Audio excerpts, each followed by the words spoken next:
Et salut à tous, avant de débuter cette vidéo, je vais faire un petit point avec vous. J'ai eu des problèmes sur cette vidéo, ça a été une galère, j'ai pété des hélices, j'ai oublié de faire un règle, j'ai le boîtier, le R5 qui s'arrêtait en plein milieu de phrase aussi, je sais pas trop pourquoi. J'ai eu une perte de connexion sur le drone, j'ai eu plein de trucs différents, du coup la vidéo elle est pas forcément ce qu'elle aurait dû être. Mais je vais vous la poster quand même comme ça, je pense que ça peut intéresser certaines personnes qui se posent des questions sur le Pavo 30. Donc voilà, je vous dis bon visionnage, n'hésitez pas à me dire en fin de vidéo ce que vous en pensez, et moi je vous retrouve pour le débrief de fin, à tout de suite. Et salut à tous, aujourd'hui une petite session drone.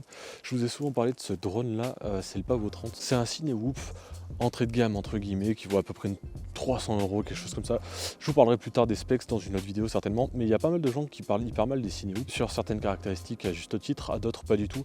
Pas mal de gens disent que c'est de la merde, honnêtement je suis pas tout à fait d'accord. Pour l'apprentissage je trouve que c'est plutôt cool. C'est un peu mou, c'est pas hyper patate, mais bon, pour se faire la main, pour voler avec des protections pour pas se mettre en danger ou mettre en danger les autres, c'est plutôt cool. Et du coup aujourd'hui j'avais envie de ressortir mon Cinewhoop. J'y ai collé du coup ma SMO 4K de chez Insta360 dessus, histoire que vous ayez une image un peu plus cool que d'habitude. Alors là du coup je suis en forêt, j'ai juste allé cruiser tranquillement entre les arbres. Je vais faire quelques plans tranquilles vraiment, c'est juste faire un peu de maniement, passer, m'entraîner. Et du coup comme ça on pourra parler un petit peu de ce que je pense de ce drone, de vous montrer exactement ce qu'il vaut.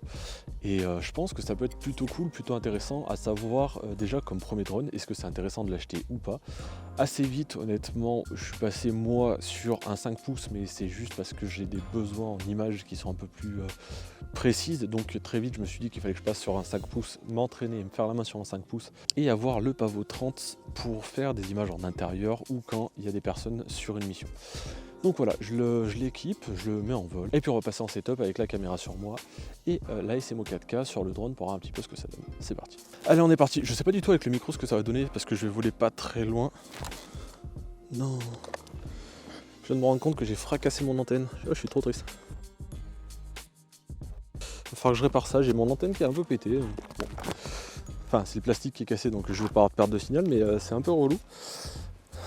Allez, on est parti. Alors déjà, c'est des toutes petites batteries sur le Pavo, c'est des petites 850 mAh en 4S. Donc c'est pas si cher en vrai, et ça c'est plutôt cool. Alors j'ai jamais volé là, il va y avoir plein de petites branches, et vu que j'ai pris un petit pet sur ma caméra, je sais pas du tout ce que ça va donner. Donc là on va essayer de voler tranquille entre les petits arbres. Essayer de passer entre les branches. Hop. Ah, je me disais aussi. J'étais en horizon, c'était un peu relou. Donc on a quand même un vol qui est plutôt correct. On arrive en volant chill comme ça, on arrive à peu près à 4 minutes de vol. Avec des petites batteries, les batteries sont pas si chères, je crois que c'est 25 € pièce. Là où des batteries 6S peuvent largement dépasser les 50, si je dis pas de bêtises. Donc franchement c'est acceptable, le drone vaut à peu près 350 balles et franchement c'est pas si mal. Par contre voilà, il embarque une SMO 4K, c'est peut-être pas forcément d'une qualité de stabilisation en tout cas du RS Go, mais franchement ça stabilise quand même plutôt bien, c'est plutôt cool. L'image est relativement bonne, vous me direz vous ce que vous en pensez avec le retour. Moi le seul gros point positif que je peux vous donner tout de suite, si j'en ai un à choisir, c'est la solidité. Il a pris de ses pains, mais d'une violence. Et franchement le truc est encore là, j'ai cassé quelques hélices parce que bah ouais, les ducts ça protège, mais ça protège surtout de sinon on met des coups. Mais ça protège effectivement un peu les hélices, mais ça protège surtout les gens, je trouve. Quand on va passer dans de la forêt, dans des branches et des trucs comme ça, c'est moins pire, mais ça arrive quand même à casser quoi. Mais franchement elle a pris des cages de foot, elle a pris des trucs, un peu de l'espace, enfin le Pavo. Et franchement c'est quand même méga solide quoi. Ça vole plutôt bien. Je pense qu'en intérieur, dans les bâtiments et tout, c'est nickel, c'est pas trop gros, c'est un peu puissant mais pas trop, ça se manie vraiment bien. Le seul problème c'est qu'on doit faire des reprises un peu violentes, vraiment il a du mal quoi. Si on fait un gros dive et qu'on met gaz à fond, il va faire un demi-tour, un quart de tour, des trucs un peu chelous. Et c'est pas super, forcément super agréable, mais franchement je trouve que c'est quand même une bonne machine. Alors par contre c'est sûr que par rapport à la taille du bordel c'est un peu bruyant. Ça je vous cache pas que ça fait du bruit, mais c'est plutôt stylé. C'est plutôt stylé. Hop là. Tu vois, du coup je crois que ça va être la première fois en vidéo, on va avoir le DVR, l'image de la SMO et l'image du R5. Alors là, comme ça vous pourrez aussi voir un peu mon niveau, ma progression au fil des vidéos, ça va être cool. Ça fait un petit moment que j'avais pas forcément tourné, parce que les vidéos que vous voyez, elles sont pas forcément tournées pile poil le week-end d'avant. Et du coup, ça fera une petite évolution sur la chaîne de ma progression en FPV. Comme ça, vous pourrez me dire ce que vous en pensez. Je sais qu'il y a des gars déjà qui volent plutôt bien sur la chaîne. Salut les gars, en tout cas, merci d'être là. Et du coup, n'hésitez pas à me dire ce que vous en pensez, c'est plutôt cool. Et pour les autres qui font pas des FPV, n'hésitez pas à me dire ce que vous pensez des vidéos, si les vidéos FPV, ça vous saoule, ça a le droit, il n'y a pas de problème là-dessus, ou alors si vous trouvez ça intéressant, ça vous donne envie d'essayer, parce que franchement ça vaut le coup.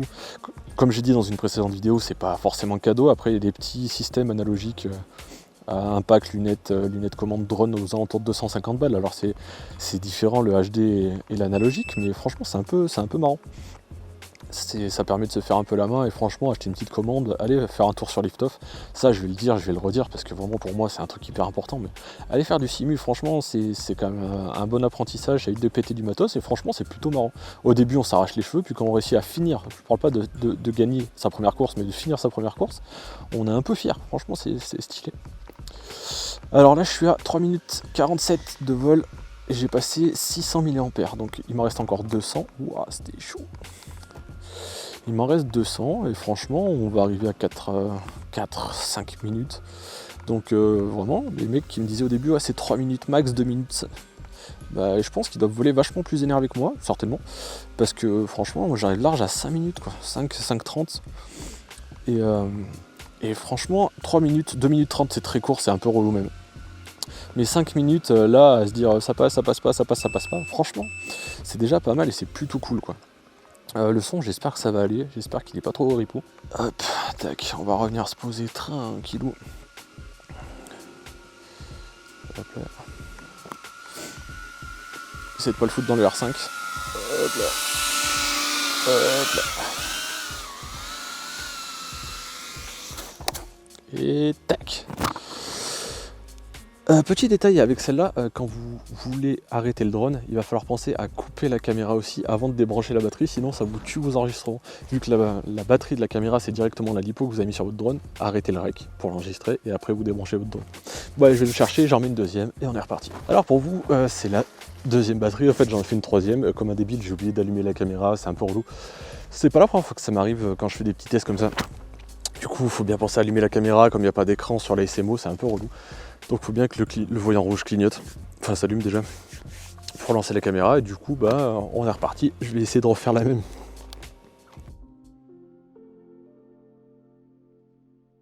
Je suis saoulé. Alors, bon du coup vous l'avez pas vu, mais en gros je suis parti donc sur ma troisième batterie pour moi, c'était la deuxième pour vous à la base. Parce que la deuxième que je devais faire, j'ai oublié d'enregistrer sur le petit drone, du coup j'ai retourné la séquence. Je suis parti voler, et à un moment donné j'ai eu une perte de signal, le drone est tombé, et avec la rotation de l'hélice et la chute, du coup j'ai fracassé les hélices, et la chute a légèrement tiré la connectique, et du coup la caméra s'est éteinte, comme je vous l'ai dit juste avant. Si on n'enregistre pas la séquence manuellement avant d'éteindre la caméra, les rushs sont perdus. Donc là, j'ai pété des hélices et j'ai perdu les rushs du deuxième vol. Du coup, je suis un peu saoulé. C'est vraiment la poémédie de merde, quoi.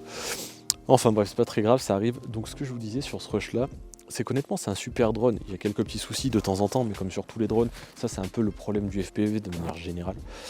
C'est un super drone. Franchement, il est petit, il gouache un petit peu, mais suffisamment pour vous entraîner, mais pas assez pour faire des gros dives ou des choses comme ça. Dès qu'on va remettre des accélérations fortes, et je sais pas, avec la puissance, il arrive à faire des quarts de tour ou des trucs un peu chelous, ou vibrer très fort ou des trucs comme ça. Donc c'est pas du tout fait pour, mais pour cruiser tranquillement, pour passer dans des petits endroits, dans des bâtiments, des choses comme ça, c'est hyper cool. Vraiment, c'est hyper cool, c'est facile.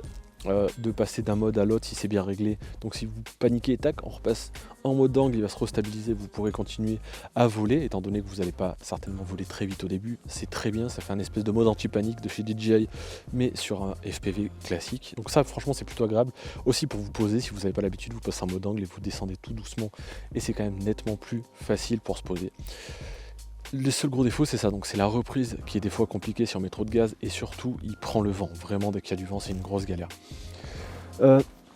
Ce que je vous disais aussi, c'est que sur ce drone là, donc sur le Pavo 30, la caméra dédiée, c'est la SMO 4K. Alors je vous reprends là, comme j'étais en train de le dire, avant que la caméra ne coupe, la caméra dédiée du Pavo 30, c'est la SMO 4K, c'est un feat entre Beta FPV et Insta360 qui a fait cette toute petite caméra naked, donc qui n'a pas de batterie, qui n'a pas d'écran. C'est le minimum syndical qu'on puisse embarquer pour pouvoir enregistrer sur une caméra. Comme je vous l'ai dit un petit peu plus tôt dans la vidéo, l'énergie prise pour alimenter la caméra est directement reliée à la LiPo.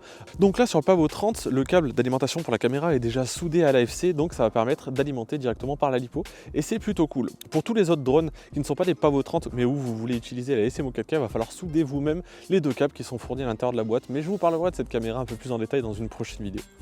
Voilà, on a plus ou moins fait le tour, je suis désolé de tous les problèmes qu'on a pu avoir dans cette vidéo. N'hésitez pas à me dire ce que vous en pensez, ce que vous pensez de la vidéo, si les soucis qu'on a eu c'était un peu trop pénible ou pas, donc si ça se reproduit, savoir si je reposte la vidéo ou pas. Et moi en attendant, je vous dis à la prochaine.